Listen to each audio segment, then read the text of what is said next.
চিন্তা করে দেখেন, এই দেখেন, এই যে রাঙামাটি মেডিকেল সদর হাসপাতাল, কত রকমের রোগী থাকে, কত রকমের মানুষ থাকে। এই দেখেন, মানুষের ভিতর থেকে হাইটে যাচ্ছে। হচ্ছে রাঙামাটি সদর মেডিকেলের অবস্থা। এখানে কোনো কেয়ারটেকার নাই, কারো কোনো দেখা যাচ্ছে।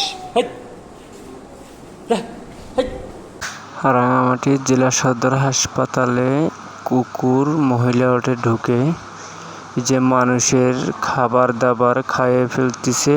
এবং গত রাতকে আমি একজন মহিলার দেখছি কাপড় ধরে টানতেছে, সে ঘুমিয়ে আছে, ফ্লোরের ভিতরে তার কাপড় ধরে টেনে নিয়ে যাচ্ছে। তা এই হচ্ছে সদর মেডিকেলের অবস্থা। যদি এরকমের হয় মানুষ কোথায় যাবে? এই যে দেখেন একজনের এই যে দেখেন একজনের করে দেখেন, এই দেখেন, এই যে রাঙামাটি মেডিকেল সদর হাসপাতাল, কত রকমের রোগী থাকে, কত রকমের মানুষ থাকে। এই দেখেন, মানুষের ভিতর থেকে হাইটে যাচ্ছে। হচ্ছে রাঙামাটি সদর মেডিকেলের অবস্থা। এখানে কোনো কেয়ারটেকার নাই, কারো কোনো দেখা যাচ্ছে।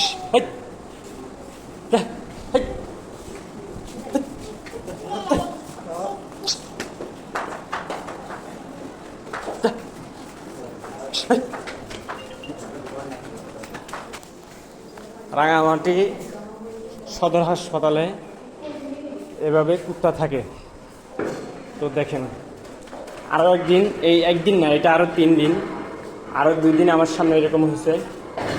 তারপরে পাগল উঠে, মহিলা ওঠে ঢুকে,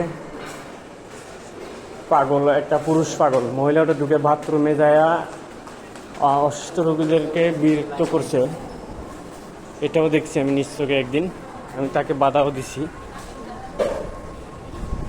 তো এটা কর্তৃপক্ষের কাছে জানালার পরে ওনারা বলতেছে এটা পরবর্তীতে ওনারা দেখবে।